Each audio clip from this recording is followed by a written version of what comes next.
जय श्री कृष्ण।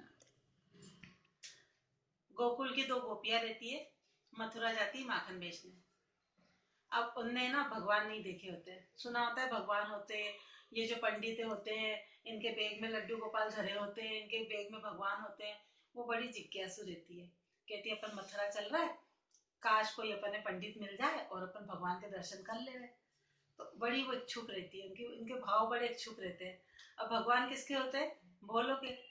भोली गोपियां रहती है, भाव के भूखे रहते हैं और भोलेपन के भूखे रहते हैं। भगवान भगवान आपके पैसों के कभी भूखे नहीं रहते। इसलिए कोई गरीब व्यक्ति हो और ये सोच के पूजा पाठ ना करता हो कि हम पे कुछ नहीं है, तो आप सबसे बड़ी बेवकूफी कर रहे हो। आपको तो ज्यादा पूजा पाठ करनी चाहिए, क्योंकि आपके पिछले जन्म के जो पाप होंगे उसकी वजह से आप इस जन्म में गरीब हो।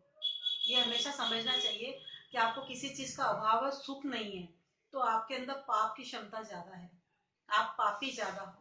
अपने पाप काटने के लिए आप पुण्य करो। उस जन्म का तो आपको नहीं पता, इस जन्म का तो पता है।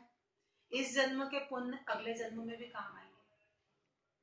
और एक अच्छा कर्म और पुण्य 3 पीढ़ी तारता है। अच्छा, उदाहरण के लिए आपका लड़का है, अगर वो मेरिट लिस्ट में पास होगा और कोई अच्छा काम करेगा तो क्या बोलेंगे? उसका लड़का। तो मतलब उस लड़के की तारीफ हुई, आपकी तारीफ हुई। और फलाने का पोता, तो आपके तीसरी पीढ़ी की भी तारीफ हुई। और उसके बाद जब वो लड़के की शादी होगी तो उसका बच्चा होगा, तो तुम्हारे पापा ने ऐसा किया था। 4 पीढ़ी तारता है एक अच्छा कर्म। एक अच्छे कर्म से 4 पीढ़ियों की तारीफ होती है।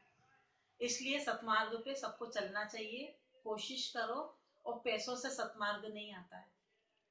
तो अब वो गोपियां बड़ी भावुक और बड़ी अच्छी भक्ति वाली और बड़ी इच्छुक थी, बहुत इच्छुक थी कि आज तो हम भगवान के दर्शन किसी ना किसी तरह करके ही रहेंगे, बस कोई पंडित हमें दिख जाए। अब दोनों माखन लेके और मथुरा जाती है। मथुरा जाती तो नदी किनारे बैठ जाती है, दोई की दोई, कहती यहाँ बड़े पंडित लोग आते हैं। सारे पंडित मथुरा की नदी में ये जमुना स्नान करने जरूर आओगे, तो काय अपन यहीं बैठे और यहीं बाकी बाट निहार है। ऐसे करके वो गोपियां दोनों की दोनों बैठी रहती है। अब क्या होता है, किस्मत से अब तो यमुना जी में पंडित तो आते ही नहाने।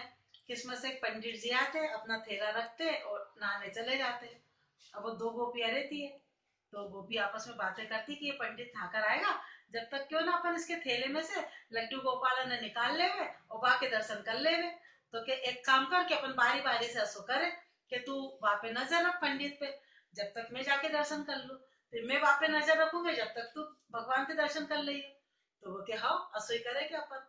अब वो जाती एक नजर रखती कि पंडित नहा रहा है, तो गोपी जाती है, थैले में से लड्डू गोपाल निकालती है। टिफिन रहता है, टिफिन में लड्डू गोपाल रहते हैं, टिफिन खोलती है और लड्डू गोपाल निकालती है। लड्डू गोपाल निकालती है तो लड्डू गोपाल का स्वरूप तो सभी लोग जानते हैं कि एक पेड़ से बैठे रहते, एक पैर उनका लंबा रहता है, एक घुटना मुड़ा हुआ रहता है, थोड़े से टेढ़े रहते हैं लड्डू गोपाल। अब गोपी लड्डू गोपाल को देखती है, कहते हाय दैया, जे पंडित ने का कर लो, जे भगवान ने याने टिफिन में धर के और इनको पेड़ टेढ़ो कर दियो कि या पंडित नाश पीटो या को नाश जाए, या पंडित को नाश जाए, यानी भगवान ने टिफिन में धर के इनको पेड़ टेढ़ो कर दियो। गाली बकती जाए और लड्डू गोपाल को ले दूसरे से के देख देखो पंडित नहा रही हो कि नहीं नहा रही हो, आ तो नहीं रही हो। दूसरे कहती नहीं नहीं आराम से तू दर्शन कर ले, अभी बात तो डुबकी लगा रही हो कि भगवान को नाम लेके, कि लगा दे भाई डुबकी, 2-4 डुबकी और लगा ले। मक्खन तो रहता ही है गोपियों के पास, मक्खन बेचने आती है वो मथुरा।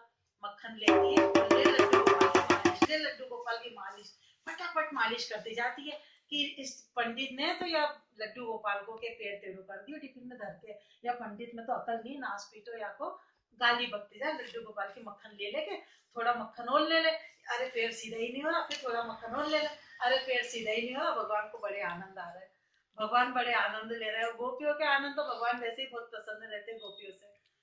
भगवान ने अपना पैर सीधा कर दिया, जो ही लड्डू गोपाल का पैर सीधा, वो गोपी बड़ी खुश हो गई, गले लगा लेती है लड्डू गोपाल को, हाय मेरे भगवान दर्शन दे दिए आपने, उनके चरण वो कर लेती है, गले लगा लेती है और जल्दी से वो उनको वहीं बिठा के और दूसरी गोपी से कहती जा तू दर्शन कर ले, ये नाच पीटे ने तो टिफिन में रख के और लड्डू गोपाल के पैर ही टेढ़ा कर दिए, तो मैं सीधे कर कर आई हूँ, जा तू भी जल्दी दर्शन कर ले। और उसको भी दर्शन करा देती है और दर्शन करा के देखती कि वो पंडित आ रहा है, तो जल्दी से टिफिन में लड्डू गोपाल को धर देती है, टिफिन में धर देती है ऐसी। लड्डू गोपाल तो सीधे हो गए थे, अब वो टिफिन में धर के और दूर खड़ी हो जाती है। अब वो पंडित जी आते हैं नहाकर, नहाकर आते तो उनकी नित्य सेवा, पंडितों का तो नियम रहता है कि थैले में लड्डू गोपाल रखते हैं, फिर नहा धो के उनकी सेवा। तो जैसे ही वो लड्डू गोपाल को निकालते, सीधे देखते चिल्लाचोट करने लगते, अरे ये लड्डू गोपाल के पैर किसने सीधे कर दिए, और चिल्लाचोट करने लगते, ये कैसे हो गया, क्या हो गया, और किसने मेरे थैले को हाथ लगाया, लड्डू गोपाल के पैर किसने सीधे कर दिए। तो गोपी आती डंडा लेकर आती है और नाच पीटे, हमने करे सीधे के, बोल क्या कर लेगा कि तू है, हम दर्शन करने आए थे, तेरे थैले में के हमने लड्डू गोपाल निकाले, दिन के तो पेड़ टेढ़े हो रहे थे, है तो शर्म नहीं आया, टिफिन में लड्डू गोपाल ने रखे, फिर तो रहे, गोदी में नहीं रख सके, थैला में ढंग से नहीं रख सके, और हमने मक्खन की मालिश करी, बड़ी मुश्किल से सीधे हुए कि इनके पैर। वो पंडित तो ज्ञानमंद था ही, पंडित था, ज्ञानमंद था, गोपियों के चरणों में पड़ जाता है, कहता है आपने भगवान के पैर सीधे कर दिए, और आप तो साक्षात के परमात्मा के दर्शन कर लिए, और आपके दर्शन करके मैं धन्य हो गया कि मुझे आप परमात्मा के दर्शन कराओ। तो बेचारी गोपियां भी चौंक जाती कि हमने कौन सा परमात्मा के दर्शन कर लिए, जय लड्डू गोपाल के हमने दर्शन करे, जय के तुम कर लो। फिर भगवान प्रकट होते हैं, और प्रकट होकर गोपियों को और पंडित जी को तीनों का उद्धार करते हैं, उनको आशीर्वाद देते हैं। और ये है भगवान की लीला। राधे राधे।